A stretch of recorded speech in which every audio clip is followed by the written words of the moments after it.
நீங்க ஃபர்ஸ்ட் டைமா இப்பதான் செகண்ட் ஹேண்ட் கார் வாங்க போறீங்க அப்படின்னா சோ இந்த 5 விஷயத்தை செக் பண்றதுக்கு நீங்க மறந்துடாதீங்க. அது என்னன்றத வீடியோக்குள்ள போய் பார்ப்போம். அதுக்கு போய் நம்ம சேனல் சப்ஸ்கிரைப் பண்ணீங்க, நம்ம பேஜை ஃபாலோ பண்ணாதவங்க ஃபாலோ பண்ணிக்கோங்க. ஃபர்ஸ்ட் பாத்தீங்கன்னா உங்க காரோட டோர் எட்ஜஸ்ட்ல பாத்தீங்கன்னா ஒரு பேஸ்ட் இருக்குங்க. அந்த பேஸ்ட் பாத்தீங்கன்னா கம்பெனில இருந்து கொடுக்கப்பட்ட பேஸ்ட். அது பாத்தீங்கன்னா ஈவனா இருக்கா இல்ல எங்கயாவது இடையில பாத்தீங்கன்னா மிஸ் ஆயிருக்கா அப்படின்றலாம் பாருங்க.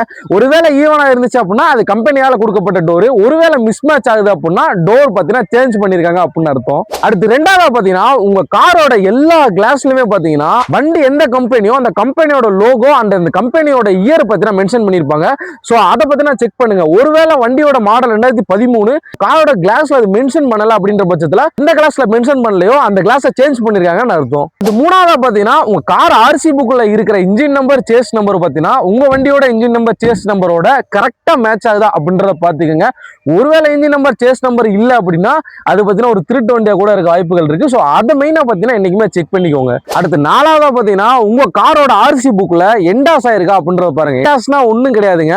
உங்க காரை வச்சிருந்த ப்ரீவியஸ் ஓனர் பாத்தீங்கன்னா அந்த கார் மேல லோன் வாங்கியிருக்காரு அப்படின்னா உங்க காரோட ஆர்சி புக் பின்னாடி பினான்சியர் நேம் இல்ல பினான்சியர் பேங்க்னு சொல்லி அந்த பேங்கோட நேம் இல்லைன்னா அந்த பினான்சியர் நேம் பாத்தீங்கன்னா போட்டிருப்பாங்க. அதெல்லாம் கிளியர் பண்ணி உங்கள்ட்ட வெறும் ஆர்சி புக்கா தராங்களா அப்படின்றத ஒரு வாட்டி செக் பண்ணிக்கோங்க. அடுத்தது அஞ்சாவது பாயிண்ட் என்ன அப்படின்னா நீங்க எடுக்கக்கூடிய வண்டி வந்து பாத்தீங்கன்னா 15 வருஷம் 16 வருஷம் பழைய வண்டியா இருக்கு அப்படின்னா அந்த வண்டிக்கு எஃப்சி இன்சூரன்ஸ் எல்லாம் எடுத்து வச்சிருக்காங்களா அப்படின்ற பாருங்க. ஏன்னா இப்ப பாத்தீங்கன்னா எஃப்சி இன்சூரன்ஸோட ரேட் எல்லாம் பாத்தீங்கன்னா ரொம்ப அதிகமாயிருச்சு. அதனால செகண்ட் ஹேண்ட்ல 10 வருஷம் 15 வருஷம் பழைய கார் எடுக்கிறீங்க அப்படின்னா எஃப்சி இன்சூரன்ஸ் கரெக்டா இருக்கா அப்படின்றத செக் பண்ணிக்கோங்க.